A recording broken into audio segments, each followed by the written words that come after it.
Mukunda jewellers తెలంగాణలో మొట్టమొదటి factory outlet మన కొత్తపేటలో ఫిబ్రవరి 14న గొప్ప శుభారంభం. అందమైన ఈ శుభారంభంలో ఎన్నో విశేషాలు. ముకుందా జ్యువెలర్స్ కొత్తపేట. మనతో ప్రస్తుతం జీవో నెంబర్ 46 బాధితులు ఉన్నారు. వారితో మాట్లాడే ప్రయత్నం చేద్దాం. ఏంటండి ఇటు ఈ ప్రోగ్రామ్కి వచ్చారంటే మీరు? యాక్చువల్గా మేము ఈ ప్రోగ్రామ్కి రావడానికి మెయిన్ కారణం ఏంటి అని అంటే ఇదే జీవో నెంబర్ 46 ఈ గవర్నమెంట్ అధికారంలో ఉన్నప్పుడు వచ్చింది. ఇదే జీవోఎంఎస్ నెంబర్ 46 ఈ గవర్నమెంట్ అధికారంలో ఉన్నప్పుడు వచ్చింది. మేము ఇదే గవర్నమెంట్లో ఉన్న ఎమ్మెల్యేలు అందరినీ కలిసినాం, మంత్రులను కలిసినాం.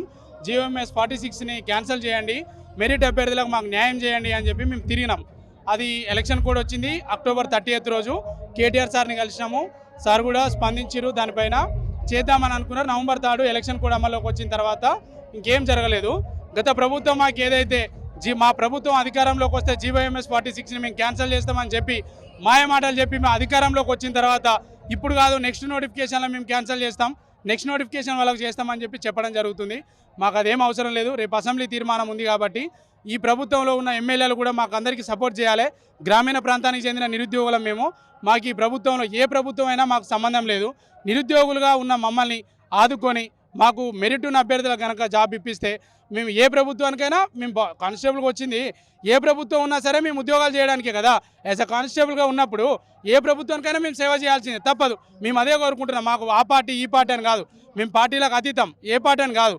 కాకపోతే మాకు కాంగ్రెస్ పార్టీ అధికారంలోకి వస్తే జీవో 46ని రద్దు చేస్తా అని చెప్తే మేము ఆ పార్టీని అధికారంలో తేవడానికి మా నిరుద్యోగులు మొత్తం నిరంకుశాలుగా వాళ్ళు కష్టపడ్డారు. ఆ పార్టీ అధికారంలోకి వచ్చింది ఈరోజు.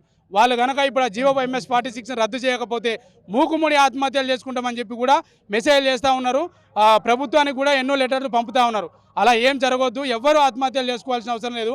మన తెలంగాణ గడ్డ అంటేనే ఉద్యమ గడ్డ, పోరు బాట మనది. ఉద్యమం చేద్దాం, ఉద్యమిద్దాం, సాధించుకుందామని చెప్పి ఈరోజు మా విన్నపాన్ని ఇక్కడ మేము చెప్పుకుందామని చెప్పి గౌరవ మన మాజీ ముఖ్యమంత్రి వర్యులు కేసీఆర్ గారికి కూడా మేము విషయాన్ని లెటర్ రూపంలో ఇవ్వడానికి ఇక్కడికి వచ్చినామన్నా. అంటే ఇప్పుడు నిన్న సీఎం రేవంత్ రెడ్డి సిఎస్తో అలాగే హోంశాఖ ప్రిన్సిపల్ సెక్రటరీతో ఆయన భేటీ అయ్యారు.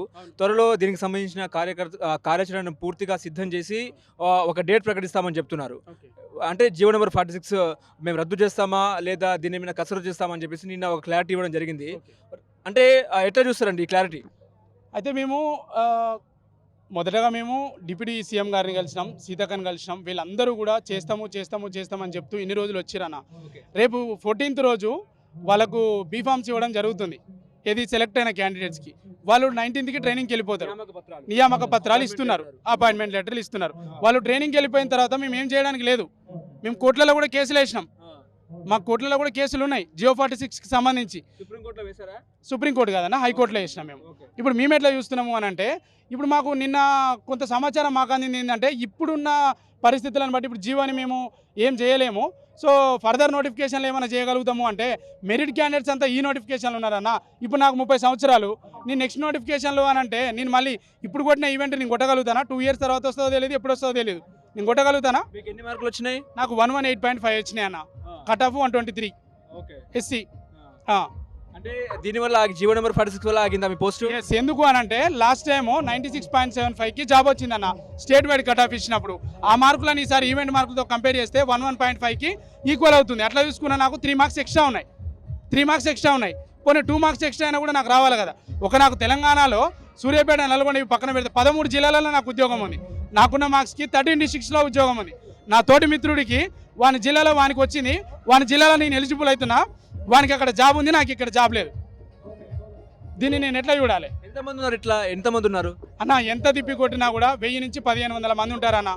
ఇప్పుడు పోస్టులు కూడా 2000 పైచిలుకుగా మిగిలినాయి. మెడికల్ తర్వాత కూడా మమ్మల్ని భర్తీ చేయాలని కూడా చేయొచ్చు.